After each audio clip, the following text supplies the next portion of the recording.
며칠 전에 제가 집에서 책꽂이에서 책을 한 권 꺼내다가 우연히도 책갈피에 사진 2장이 함께 꽂혀 있는 것을 보았는데, 그 사진을 보니까 저희 딸아이가 초등학교 6학년 때 모자를 쓰고 아마도 여름이었을 것입니다. 반팔티를 입고 십자가 목걸이를 한 사진이었습니다.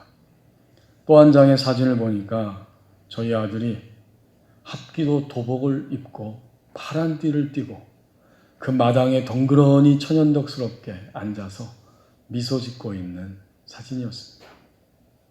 우리 모든 부모님들은 우리의 자녀들이 어렸을 때 유치원, 초등학교 저학년 아니면 고학년 때 사진을 보신다면 아마도 똑같은 반응을 보일 겁니다. 이 아이들이 어릴 때 이렇게 귀엽고 예뻤는데 어느새 이렇게 컸는가.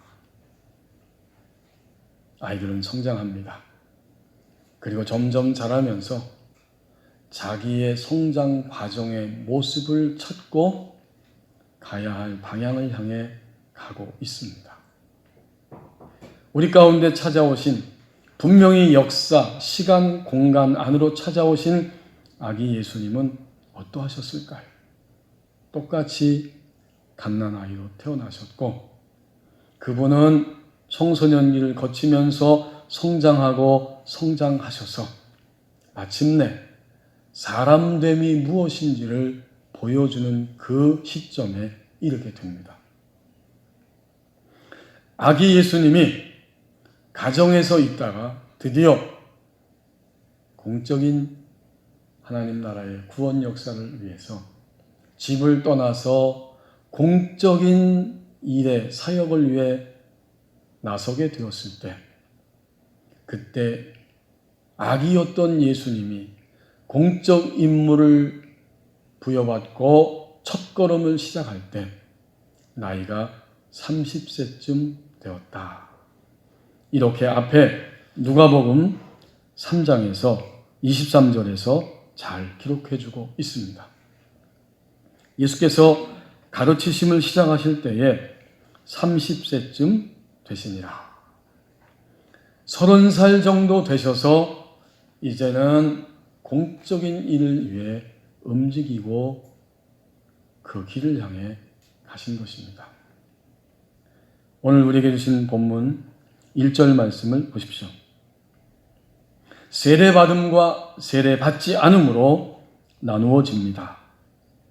예수님께서 성령의 충만함을 입어 요단강에서 돌아오셨고 광야에서 사막으로 가서 40일 동안 성령에게 이끌리셨습니다. 분명히 예수님은 현재 광야 사막에 들어와 계시지만 조금 전에 어딘가에서 계시다가 옮겨온 것이죠. 어디에 있었습니까? 1절에서 말하고 있는 것처럼 요단강이었습니다. 요단강에서 떠났는데 성령이 충만했고 성령의 이끌림을 받아서 광야 속으로 들어오셨다. 요단강에서 어떤 일이 있었을까요? 세례 요한에게 세례를 받으셨습니다. 앞에 누가복음 3장 3절 이렇게 이야기하고 있습니다. 요한이 요단강 부근은 각처에서 와서 죄사함을 받게 하는 회개의 세례를 전파하니 21절 22절 내려와서 보면 백성이 다 세례를 받을새 예수도 세례를 받으시고 기도하실 때에 하늘이 열리며 성령이 비둘기 같은 형체로 그 위에 강림하시더니 하늘로부터 소리가 나기를 너는 내 사랑하는 아들이라 내가 너를 기뻐하노라 하시니라. 요단강에서 예수님은 세례를 받으셨어요. 예수님은 죄가 없기 때문에 세례 받으실 이유가 하나도 없지만 세상 죄를 지고 가시는 어린 양 되신 예수님이 사람과 동일시 되어야 했고 사람의 입장에 서서 죄인된 모습으로 세례를 받으신 것이죠. 그때 하늘에서 하나님의 확증, 하나님이 선포하시는 음성이 들립니다. 물론 성령께서 비둘기 같은 형상으로 예수님에게 나타나셨고, 그리고 성부 하나님 아버지의 확증하는 음성이 들렸습니다. 사람인 너는 내 아들이고 내가 너를 사랑하고 너를 기뻐한다. 오늘 우리가 세례를 받는다면 우리도 이렇게 성령님이 우리 가운데 찾아와 주시고, 또 하나님이 사람된 우리가 어떤 존재인지를 확증해 주십니다. 그런 거로 오늘 1절에서 예수님이 세례 받으셨고 요단강에서 세례를 받으신 이후에 광야로 들어오셨다는 이 말씀, 이것은 모든 사람이 세례 받음과 세례 받지 않음으로 나누어진다는 사실을 우리에게 보여주는 사건입니다. 영국의 데릭 프린스 목사님, 2003년에 하나님의 부르심을 받은 목사님이 이런 이야기를 들려줍니다. 세례는 선택사항이 아니다. 구원 뒤에 이어지는 어떤 종교적 의식이 아니다. 세례는 우리 마음의 내적인 믿음의 역사를 외적인 순종의 행위로 표현함으로써 구원을 완성하는 것이다. 성경에 보면 이스라엘 백성들이 애굽에 있을 때에 예수님의 보혈의 피를 상징하는 어린 양의 보혈의 피를 바름으로 인해서 하나님의 심판에서 구원을 받게 되었고, 두 번째는 애굽에서 나오면서 홍해를 통과할 때 그 홍해물을 통과하면서 그들은 세상과 마귀로부터 분리되어졌다. 바로 그 사건은 똑같이 오늘 신약시대를 살아가는 우리 성도들에게도 적용이 된다는 것입니다. 예수님의 보혈을 통해서 우리는 하나님의 심판에 의해서 구원을 받습니다. 그리고 우리가 세례를 행할 때, 세례물을 통과할 때 우리는 세상과 마귀로부터 법적으로, 합법적으로 분리됩니다. 이게 바로 세례의 놀라운 사건이라는 거죠. 이제 세례받은 신자는 법적으로, 합법적으로 사단과 악한 영에 의해서, 그들에 의해서 자신의 삶을 침해받게 되는 이러한 모든 환경에서 벗어날 수 있게 됩니다. 다시 말하면 사단은, 악한 영은 세례받은 하나님의 백성들을 접근하여서 그들을 공격할 권리 자체는 법적으로 없어진 것입니다. 세례가 바로 이런 엄청난 사건이에요. 16세기의 종교개혁가였던 마르틴 루터는 매일 아침, 매일매일 그는 이렇게 외쳤다고 합니다. 나는 세례받은 사람이다. 이것을 되뇌일 때마다 자신에게 오는 모든 도전과 위험들을 극복할 수 있는 용기를 갖게 되었고, 그것을 확인하면서 나는 세례받았다. 하나님의 성령으로 거듭났고, 지금도 과거적으로도 그렇지만 현재도 그러하다. 이것이 그가 진리 안에 사는 자임을 보여주고 모든 난관을 극복할 수 있는 용기를 주었다고 전해집니다. 미국의 에모리 대학교의 예배학 교수인 돈 셀리어스 교수가 어느 날 모임이 있어서 참석하였는데, 한 사람이 그 셀리어스 교수에게 다가와서 저를 기억하실 수 있습니까? 이렇게 물어보았습니다. 저는 20년 전 예배학 수업 때 교수님을 통해서 마르틴 루터에 대한 일화를 듣고, 저도 매일 아침 그 이후로 아침에 일어나서 출근하기 전에 세면할 때마다 나는 세례받은 사람이다. 이렇게 외치면서 살아왔습니다. 그리고 이 짧은 문구를 아침마다 확인할 때 그것은 자신의 삶의 희망이 되었고, 하나님이 삶에 찾아오셔서 역사하시는 엄청난 신비들을 경험했다고 고백합니다. 루터가 확신했듯이 자신도 20년 동안 그런 확신 속에서 살아갈 때에 하나님이 누구신지, 그리고 하나님 앞에 사는 나는 어떤 존재인지를 점점 깨달으며 살아갔다고 고백하였습니다. 오늘 1절에서 예수님은 요단강에서 세례를 받으시고 그리고 성령에게 이끌려서 광야로 오셨습니다. 주님은 우리에게 사람됨을 분명하게 보여주시면서 세례받음과 세례받지 않음으로 나누어진다고 분명하게 알려주고 계십니다. 2절과 3절 말씀을 보십시오.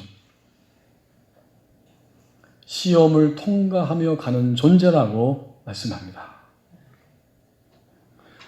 예수님이 광야에 들어오셨는데 그는 1절에서 말하고 있는 것처럼 40일 동안 거기에 계셨고 2절에 보면 이 모든 날에 40일이 다 됐습니다. 그런데 이 모든 날들 동안에 아무것도 드신 것이 없습니다. 날수가 다 하였더니 몹시 배가 고프고 굶주리셨어요. 그런데 그 틈을 타서 2절 상반절에 마귀에게 시험을 받게 됩니다. 시험의 내용은 뭘까요? 3절에 나오죠. 마귀가 이르되 내가 만일 하나님의 아들이거든 지금 눈앞에 보이는 이 돌을 떡덩이가 되게 하고 그 떡덩이를 먹음으로 너는 굶주림을 면하라. 여기에 마귀를 분명하게 지목해주고 있습니다. 성경에 보면 마귀 또는 사탄 이렇게 나오죠. 사탄은 구약 성경에 나오고 마귀 사탄은 신약 성경에 번갈아서 등장합니다. 똑같은 인물이에요. 똑같은 인격적 존재예요. 사람은 아니고 분명히 인격을 가지고 있는 하나님이 창조한 피조물 가운데 타락함으로 그 마귀 사탄이 되었는데 사탄은 뭐라고 그랬죠? 지난주인가도 함께 말씀 나눴죠. 2주 전인가? 사탄은 어떤 특성을 보여주는 이름인가? 대적자. 하나님의 구원의 역사를 대적하고 하나님의 사랑 안으로 이끌리지 못하도록 사람들을 이렇게 저렇게 대적하고 대적해서 넘어뜨리려고 하는 대적자. 사탄입니다. 그리고 오늘 본문에 등장하고 있는 사람 대신 예수님에게 다가와서 예수님을 시험하고 있는 마귀라는 이름은 어떤 특성을 보여주고 있느냐? 마귀는 고소자, 고발자, 헐뜯는 자입니다. 그러니까 마귀는 헐뜯습니다.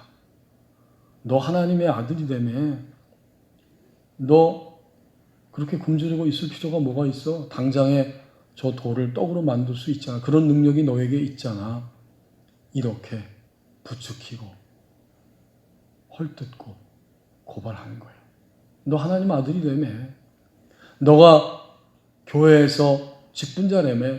근데 그런 모양으로 살아가는 모습을 사람들이 알면 어떨까?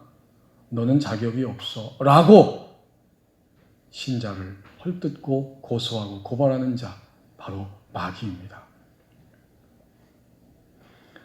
2절에 보면 마귀가 시험했다. 그리고 3절은 시험의 내용이 나오는 겁니다. 이 시험이라고 하는 단어는 두 가지 뜻을 다 포함하고 있어요. 시험하였다는 그 단어 속에는 유혹이라는 의미가 있습니다. 유혹하는 겁니다. 또 하나의 의미는 테스트하는 겁니다. 많은 학자들이 오늘 본문에서 마귀가 예수님을 시험했다고 할 때 이것은 떡을 만들어 먹으라는 유혹이었다. 이렇게 이야기합니다. 맞습니다. 하지만 성경을 자세히 들여다보면 유혹이면서 동시에 이 시험이라고 하는 단어의 두 가지 의미가 다 들어있습니다. 유혹이면서 테스트입니다. 마귀는 유혹하고 있습니다. 예수님의 정체성을 첫 출발부터 세례받고 이제 첫 출발부터 흔들어 놓으려고 합니다. 내가 만약 하나님의 아들이거든. 너 하나님의 아들이 되매 라면서 예수님의 정체성에 혼란을 주려고 유혹을 합니다. 그리고는 던지는 말이 그렇게 배고픈 상태로 있지 마. 그럴 필요가 뭐가 있어? 떡 만들어 먹으면 되잖아. 여러분, 인간이 배고픈 것을 견디지 못해요. 하루 이틀도 아니고 오늘 본문이 증거하고 있는 것처럼 40일이며 아무것도 이전에 잡수시지 아니하였고 날수가 다음에 줄이셨다. 잡숫지 아니하였다. 아무것도 먹은 게 없다. 그리고 굶주리고 있다. 이 본문을 읽으면 종종 김진홍 목사님 그 고백이 생각이 납니다. 청계천에서 빈민 목회할 때 먹을 것이 없어서 3일을 굶고 주일날 강단에 딱 섰는데 예배를 인도하는데 아니 교우들의 둥그런 얼굴들이 다 밥그릇으로 보이더래요. 밥그릇입니다. 얼마나 배가 고프면. 이게 인간입니다. 주님은 40일 굶으셨어요. 그런데 그 허기진 주님, 사람 되신 주님에게 마귀는 유혹합니다. 너 하나님의 아들이 되며 너 맞아? 라고 정체성을 흔듭니다. 그리고는 돌들로 기적을 일으켜서 떡이 되게 하고 그것을 먹으라는 겁니다. 이건 뭘까요? 이런 내용의 이야기를 던지는 것이 바로 예수님을 테스트하는 시험대입니다. 그러니까 유혹이면서 지금 예수님이 그 유혹을 과연 이길 수 있을 것인지, 정체성에 혼란을 주는 유혹 앞에서 그냥 떡을 만들어서 먹으라는 소리를 듣고 떡을 만들어서 먹을 것인지, 사람이신 예수님의 믿음의 분량과 깊이는 능력은 어디까지인지 그것을 여지없이 테스트하고 있습니다. 예수님이 그냥 굶으신 게 아니잖아요. 분명히 하나님이 지시하셔서 1절에 있는 것처럼 성령의 충만함을 입어서 성령에게 이끌려서 주님은 광야로 오셨고 성령의 충만과 성령의 이끌림을 통해서 40일 동안 아무것도 먹지 말라고 하는 그 지시를 따라서 지금 40일을 지내오셨는데 사람의 욕구대로, 사람의 욕망대로, 사람의 판단대로 기적을 만들어서 예수님 자신의 기적을 만들어서 떡을 먹으라. 이건 그야말로 테스트입니다. 우리가 세례받았다면 세례받은 이후의 모든 그리스도인의 삶은 이와 같이 유혹과 테스트의 과정 속에 있습니다.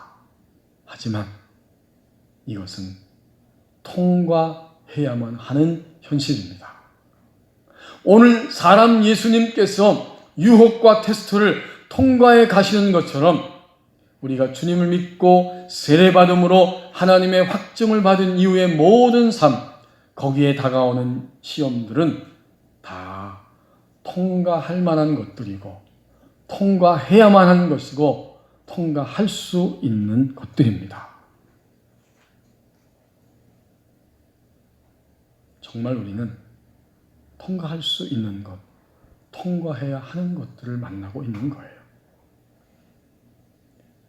진정으로 하나님의 도심과 능력으로 채워져 있는 사람인가, 그것을 알 수 있는 시간들입니다. 사람이신 예수님은 지금 그 모습을 통과하면서 우리에게 나타나고 보여주고 계시는 거예요. 교회 여러분, 코로나19도 전 세계적으로 또 우리나라도, 우리 법원읍도 11명이 확진됐다고 하는데, 그리고 오늘 아침에 오다가 보니까 또 카톡 울려서, 문자가 울려서 보니까 집단 감염, 이렇게 또 법원에 문자가 들어와 있더라고요. 두렵습니다. 걱정할 수밖에 없습니다. 그러나 하나님이 오늘 온 인류를 향해서, 이 대한민국 땅을 향해서, 나를 향해서 주시는 이런 모든 일들은 통과할 수 있고 통과하라고 주신 것들입니다.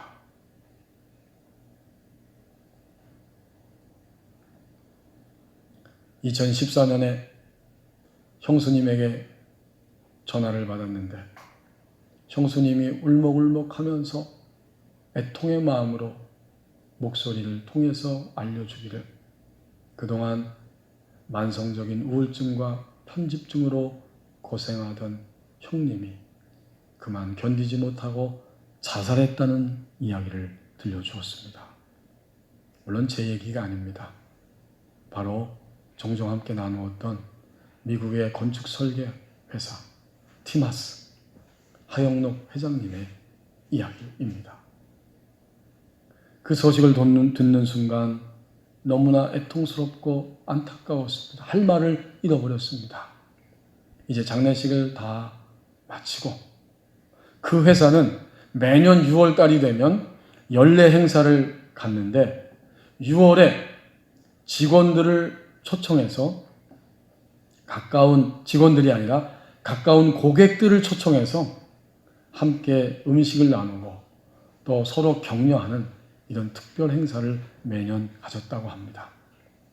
그런데 형님 장례식을 치르고 난 이후에 바로 그 날이 다가온 거예요. 마음이 몹시 힘듭니다. 회장으로서 항상 그때에는 하나님 말씀을 가지고 격려사를 하곤 했습니다. 그냥 준비하는 게 아니고 결혼 예식처럼 특별한 장소 또 많은 비용을 들어서 만찬을 준비하고 그렇게 유명 밴드도 초청해서 함께 위로하고 격려하는 자리였습니다. 이제 그날 그 시간이 되어서 오늘은 무슨 말을 할 것인가? 내가 도저히 준비하지도 못했고 준비할 힘도 없었다. 그 행사가 시작되기 15분 전이지만 아무 생각이 나지 않습니다. 다만 고통 가운데 있는데 갑자기 한 사람이 다가오더니 이 티마스에게 이야기합니다. 저는 회장님 때문에 죽다가 살아났습니다. 감사합니다. 형님 때문에 지금 고통스러운데 이게 무슨 인상가 어리둥절했는데 그 사람은 더그 홈즈라는 사람인데 2년 전에 의사로부터 암 진단을 받았고 너무 충격이 커서 누군가에게 위로받고 싶은데 그때 그는 교회 나가지 않지만 그 티마스 이 회장님 생각이 나서 항상 성경을 통해서 그때그때마다 격려사를 들려줬던 기억이 나서 전화를 했는데 마침 그때 이 티마스 회장님이 중국에 출장 중이었습니다. 그는 실망하면서 전화를 끊어버렸어요. 그런데 그 전화를 받았던 아내가 그 회장님의 아내가 전화 목소리가 너무 이상하다, 평소 같지 않다 해서 중국에 있는 남편에게 전화하게 되었고 이 남편은 아내의 전화를 받자마자 국제 전화를 통해서 더그 홈즈에게 전화를 했답니다. 그 전화를 받은 더그 홈즈가 깜짝 놀랐습니다. 내가 그때 얼마나 놀랐는지 알아요? 너무나 감사했습니다. 그 전화를 통해서 꽤 긴 시간을 함께 이야기를 나눴어요. 그리고 나서 더그 홈즈가 물었습니다. 팀 회장님, 그때 회장님이 저에게 무엇 했는지 기억이 나십니까? 기억나지요? 우리는 함께 기도했습니다. 회장님, 그런 일은 제 생애에 있어서 처음입니다. 누군가가 전화로 나를 위해 기도해 준 건 말입니다. 그것도 중국에서 말이죠. 그는 눈물을 뚝뚝 흘리면서 이야기합니다. 옆에 행사에 참여한 고객들을 바라보면서 눈물 속에 이야기합니다. 내가 지금 살고 있는 것은 팀 회장님 덕분입니다. 그 기도 후에 암이 더 이상 나타나지 않았습니다. 저는 지금 이 시간 이 자리에 건강한 모습으로 오게 되었습니다. 저를 살게 하신 하나님께 감사를 드리고 또한 우리 팀 회장님에게 얼마나 감사한지 모릅니다. 그리고 정중하게 회장님 고맙습니다. 눈물을 흘리면서 이야기를 합니다. 티마스는 이렇게 고백합니다. 그의 눈물은 내가 형을 잃고도 제대로 흘리지 못한 것이었다. 나는 그의 눈물로 놀라운 위로를 받았다. 그리고는 마음속에 음악이 들립니다. 내가 받은 그 모든 위로, 아픔과 고통을 투명하게 그대로 오늘 이 고객 행사에 참여한 사람들에게 알려주어라. 용기를 내서 일어나서 이제 형의 장례식을 끝낸 다음에 그 회사의 직원들에게 보냈던 이메일 내용을 그대로 저장되어 있는 핸폰에서 꺼내서 읽었다고 합니다. 친애하는 회사 동료 여러분, 다들 알고 있겠지만 지난 화요일 저는 만성 우울증과 편집증으로 고생하던 형님을 잃었습니다. 지난 몇 해 동안 그 병으로 고생하던 형님을 지켜보면서 마음이 무척 아팠고 우리가 왜 이렇게 아픔 속에 살아야 하나 하는 질문을 하게 되었습니다. 그러다가 하나님이 바울을 직접 선택하셨을 때 이야기를 기록한 사도행전 9장 말씀을 떠올렸습니다. 하나님은 바울에게 말씀하시기를 그가 내 이름을 위하여 얼마나 고난을 받아야 할 것을 내가 그에게 보이리라. 이 말씀처럼 고난은 하나님을 따르는 이들의 삶의 일부입니다. 그럼에도 저는 제가 당한 고난을 인정하고 싶지 않았습니다. 돌아가신 형님을 애도하면서 릭 워렌 목사님의 말씀을 들었습니다. 미국의 목사님입니다. 그분 역시 제 형님과 같은 병을 앓고 있던 아들을 잃은 경험이 있습니다. 그 아들도 자살했어요. 그런 릭 워렌 목사님은 가장 위대한 목회와 전도는 뼈저린 고통이나 깊은 아픔 속에서 나온다고 말씀하셨습니다. 그 말씀에 위로를 받았습니다. 베드로전서 2장 21절에 이런 말씀이 있습니다. 이를 위하여 너희가 부르심을 받았나니 그리스도도 너희를 위하여 고난을 받으사 너희에게 본을 끼쳐 그 자취를 따라오게 하려 하셨느니라. 저는 우리가 지금 여러 가지 시련을 직면하고 있지만 언젠가는 반드시 더 좋은 날이 오리라 믿습니다. 여러분의 조의와 기도에 감사드립니다. 이 이메일의 내용을 다 읽으면서 디마스는 또다시 큰 위로가 그의 마음에 임하였다고 고백합니다. 함께 참여한 120명이 넘는 고객들도 눈물을 흘리면서 위로를 받는 뜻밖의 시간이 되었고 더그 홈즈와 눈이 마주쳤을 때 더그 홈즈 씨 조금 전에 제게 했던 이야기를 우리 고객들에게 들려줄 수 있겠습니까? 그 이야기를 그대로 그 자리에서 들려줍니다. 마지막으로 고객 한 명이 일어나서 기도함으로 그날의 모든 연례 행사가 마쳐졌습니다.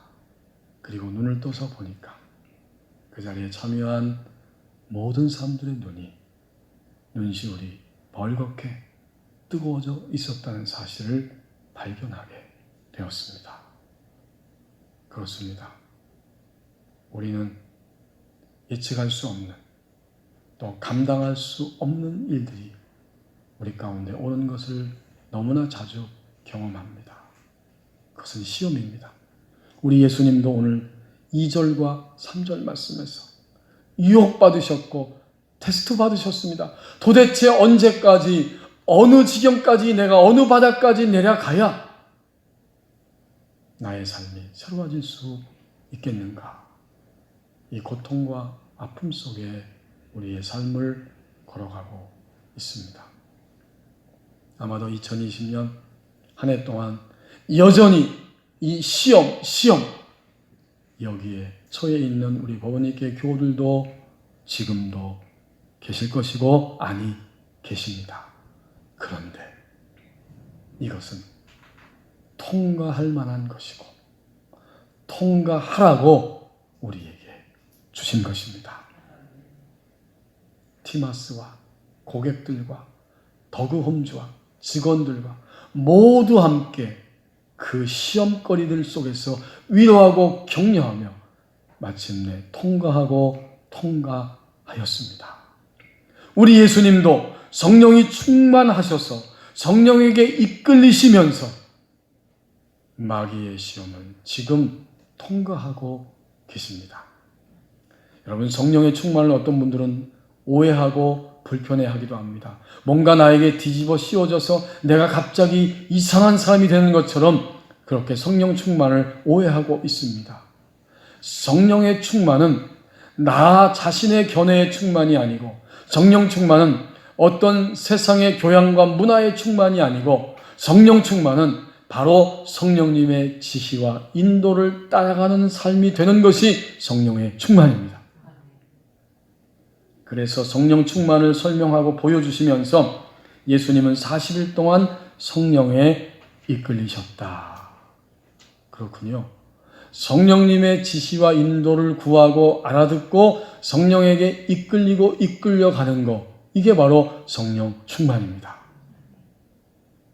이러한 성령 충만 가운데 마귀의 시험이 있었고 예수님은 그 시험을 통과하여 지나가고 있습니다. 시험을 통과하며 지나가는 존재라고 말씀합니다. 4절 말씀을 함께 보십시오. 하나님의 공급 법칙을 따라 사는 자가 된다고 말씀합니다. 4절에 예수님이 마귀의 이 시험의 목소리를 들으면서, 이 소리를 들으면서 대답하십니다. 기록된 바 사람이 떡으로만 살 것이 아니라 하였느니라. 여기 하나님의 법칙이 나타납니다. 그리고 예수님이 기록된 바 하면서 선포하고 계신 이 말씀은 구약성경 신명기 8장 3절입니다. 거기 기억이라고 표시되어 있고 기록된 바 그 말씀이 어디에 기록되어 있는가? 밑에 내려와 보면 신명기 8장 3절에 기록되었다고 알려주고 있습니다. 신명기 8장 3절에 너를 낮추시며 너를 줄이게 하시며 또 너도 알지 못하며 내 조상들도 알지 못하던 만나를 내게 먹이신 것은 사람이 떡으로만 사는 것이 아니요 여호와의 입에서 나오는 모든 말씀으로 사는 줄을 내가 알게 하려 하심이니라. 광야를 통과하고 지나가고 있었던, 광야를 통과할 수밖에 없었던 하나님의 백성들을 향해서 하나님이 모세의 입을 통해서 그 의미를 해석해 주신 것입니다. 너희들이 왜 광야를 지나가야만 했는지 아니? 사람이 떡을 먹어야 살지만 떡으로만 사는 것이 아니라 하나님의 입으로 나오는 모든 말씀으로 사는 거야. 이것이 사람됨이야. 이걸 너희가 알아야 하기 때문에 광야를 지나온 거야. 그런데 오늘 본문에 와서 보면 예수님이 마귀를 대적하시고 승리하시면서 바로 그 말씀을 선언하고 있습니다. 여기에 하나님의 법칙이 나타나는데 그것은 곧 먼저 떡의 법칙입니다. 우리는 떡을 먹어야 돼요. 이 떡은 우리의 일용할 양식이면서 우리의 직장이고 우리의 일터일 수 있습니다. 이 모든 것들이 다 떡입니다. 이것이 있어야 우리는 몸을 가지고 이 땅에 살아가게 되죠. 떡의 법칙. 그러나 이 떡의 법칙을 넘어서서 그리스도인들은 말씀의 법칙을 가질 때에 온전한 삶을 살게 됩니다. 말씀의 법칙과 떡의 법칙이 균형을 잡고 함께합니다. 그래서 예수님은 기록된 바라고 말씀을 인용하시고 하나님의 말씀이 사람이 떡으로만 살 것이 아니라 하셨다. 말씀의 법칙과 떡의 법칙을 이렇게 이야기해 줍니다. 떡의 법칙은 무엇일까? 떡의 법칙은 아담과 하와가 타락했을 때 하나님이 창세기 3장 19절에서 이미 말씀해 주셨어요. 내 얼굴에 땀이 흘러야 먹을 것을 먹을 것이다. 한번 찾아서 읽어보겠습니다. 창세기 3장 19절에 아담과 하와가 타락한 이후에 그들의 사람됨이 무엇인가를 다시 한번 분명하게 확인시켜 주시면서 이런 말씀을 하셨습니다. 창세기 3장 19절 말씀. 내가 흙으로 돌아갈 때까지 얼굴에 땀을 흘려야 먹을 것을 먹으리니 내가 그곳에서 취함을 입었습니다. 너는 흙이니 흙으로 돌아갈 것이니라 하시니라. 떡의 법칙이 뭔가 봤더니 우리가 흙에서 왔고 이제 흙으로 갈 텐데 흙으로 만들어져서 존재하는 동안 얼굴에 땀이 흘러야 먹을 것을 먹는다. 떡의 법칙은 한마디로 말하면 성실한 땀입니다.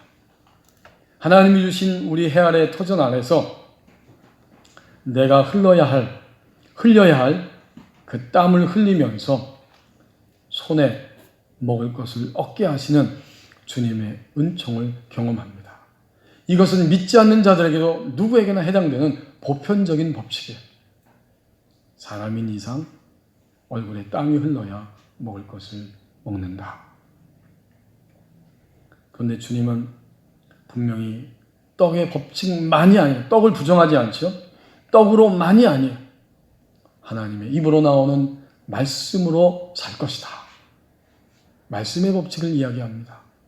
말씀의 법칙은 뭘까요? 당연히 말씀의 법칙은 말씀을 들음이고 들은 말씀을 순종함입니다. 신자는 지속적으로 말씀을 듣는 자리에 있어야 하고 들어야 하고, 그리고 신자는 지속적으로 들려진 말씀대로 순종하는 것입니다. 이 들음과 순종이 말씀의 법칙이에요. 우리는 4절을 다시 주목하면서 예수님이 말씀의 법칙을 어떻게 이행하고 계신지를 발견할 수 있습니다.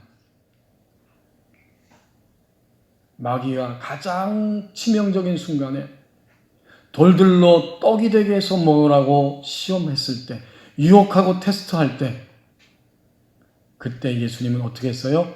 기록된 바. 그렇습니다. 주님은 말씀을 듣고 계셨어요. 이때 성경은 신약은 없죠. 구약만 있었어요. 그러니까 주님은 어릴 때부터 끊임없이 말씀을 듣는 자리에 있었고, 얼마나 많이 들었던지 그는 말씀을 익히 알고 계셨습니다. 말씀을 들음입니다. 그리고 동시에 주님이 익히 듣고 읽고 있었던 그 말씀이 상황이 벌어지고 영적 전투가 벌어지고 환경이 몰려왔을 때 성령께서 그 말씀을 생각나게 하시고, 그리고 그 말씀을 입으로 선포하게 하셨습니다. 이게 말씀의 법칙이에요. 충분히 들었습니다. 충분히 읽었습니다. 지속적으로 듣고 듣는 자리에 있습니다. 그랬더니 모든 환경 100% 현실 속에서 성령께서 해석해 주시고 성령께서 적용시켜 주시는 말씀이 바로 튀어나오고 생각나고 그것을 선포하게 하십니다. 예수님의 말씀은 결국 이런 양면성을 가지고 있고, 이것이 오늘 우리에게도 그대로 적용이 되어야 하고 되는 말씀이에요. 성경은 기록하였을 때, 곧 기록된, 이렇게 우리에게 감사하게도 기록되어져서 전해지는 로고스의 말씀이 있습니다. 예수님은 읽었고 들었기 때문에 기록된 바 로고스의 말씀을 가지셨어요. 그리고 그 적절한 순간에 바로 그 말씀을 성령께서 조명해 주시고 튀어나오게 하시고 그것을 선포하여 예수님 자신에게 적용하는 말씀, 곧 레마의 말씀으로 들려지게 하십니다.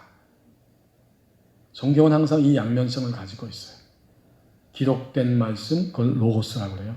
그리고 선포하다는 뜻이 담겨 있는데, 레마란 단어에 선포하여서, 내가 선포하는 거예요.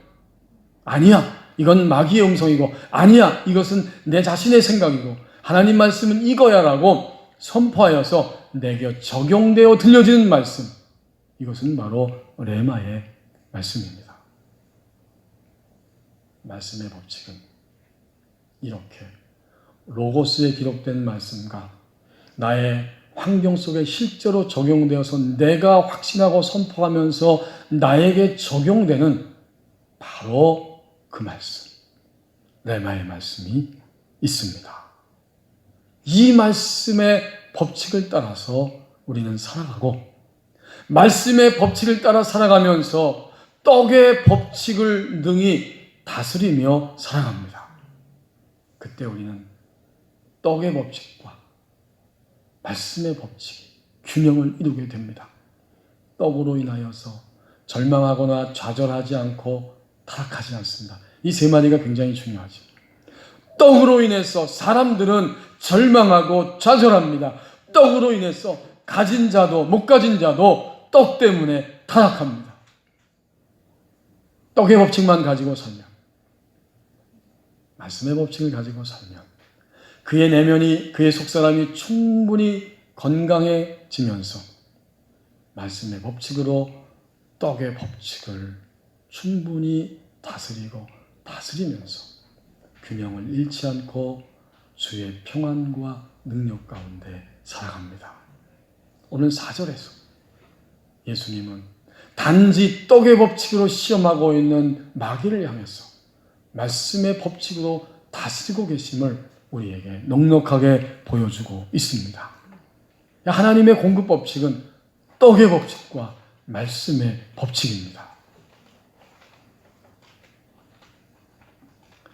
미국의 크리스찬 리더십 대학교 총장이고 30년간 목회하고 가르치는 사역을 하고 있는 마크 버클리 목사님이 이런 이야기를 들려주고 있습니다. 목회할 때 어느 날 그 교회 교우 한 사람이 전화를 해서, 목사님, 제가 다니는 직장에 상사가 있는데 이분을 좀 상담해 주실 수 있겠습니까? 그 목사님이 그 이야기를 전화로 들으면서 그 짧은 순간에 이것저것을 생각한 거죠. 나는 그 직장 상사를 본 적도 없고 알지도 못한다. 내가 목사로서 15년 동안 지금까지 성경 기록된 말씀 로고스를 연구해 왔기 때문에 내가 알고 있는 모든 것을 다 동원해서 120분 동안 그에게 상담하려고 하면 아마도 시간이 짧아서 다 말해줄 수 없을 것 같다. 이때 이 상황에서 내게 적용되는 말씀, 레마의 말씀이 필요하다. 그래서 주님께 그 사람을 향한 뜻이 무엇인지 알게 해달라고 여쭙고 주님께 나갔습니다. 그랬더니 물론 당연히 이제 그 사람을 오게 하라고 전화를 끄는 거죠. 주님이 3가지를 말씀해 주셨다고 합니다. 그는 건장한 체격의 붉은 줄무늬 티셔츠를 입고 있을 것이다. 그에게는 나의 무조건적인 사랑을 확신하는 것이 필요해. 3마디예요. 그는 건장하다. 붉은 무늬 티셔츠를 입고 있다. 그에게 할 말은 나의 무조건적인 사랑을 확신하는 말, 그거 한마디다. 드디어 함께 만나게 되었는데 정말 건장하고 붉은색 줄무늬 셔츠를 입고 있었습니다. 자신의 문제를 털어놓습니다. 몇 해 전에 예수님을 영접했는데 곧 타락의 길로 접어들었다는 거예요. 다시 회개하고 돌아왔지만 또다시 타락의 길로. 이렇게 반복하고 회개하고 반복하고 타락하면서 그 악순환 속에서 그는 몇 년을 지내왔기 때문에 그의 표현 그대로 옮기면 나는 더 이상 나에게 배당된 용서의 분량을 다 써버렸기 때문에 용서받을 수 없습니다. 이런 생각에 소망을 잃고 좌절하고 있었던 것입니다. 목사님은 무슨 얘기했을까요? 하나님의 무한한 사랑을 성경을 통해서 이야기해주고 마침내 하나님의 측량할 수 없는 사랑과 용서가 있다는 것을 확신시켜 주었을 때 이 직장 상사는 감격하지 않을 수 없었습니다. 마크 버클러 목사님이 이렇게 말합니다. 하나님께서 놀라운 지혜로 그의 상황에 딱 맞는 말씀을 주셨기 때문이었다. 사실 하나님께서 그의 외모에 대해 내게 말씀해 주실 필요가 없었지만 그렇게 하신 것은 내게 이런 방식으로 이제 막 하나님의 음성을 듣기 시작한 내게 확신과 격려를 주시기 위함이었다. 말씀의 법칙은 기록된 말씀이며 내가 확신하고 선포하여 적용되는 말씀입니다. 하나님의 공급 법칙을 따라서 사는 자가 된다고 말씀합니다. 성도 여러분, 해마다 12월 성탄절이 다가오면 모든 사람들, 불신자들까지도 무언가를 기다립니다. 곧 아기 예수님의 탄생입니다. 아기 예수님은 왜 오셨을까? 사람이면 어떻게 사는 것인지, 사람이 어떤 존재인지, 사람이면 어떻게 살아갈 수 있는지 아기 예수님은 사람됨을 보여주려고 이 땅에 찾아오셨습니다. 기도하겠습니다.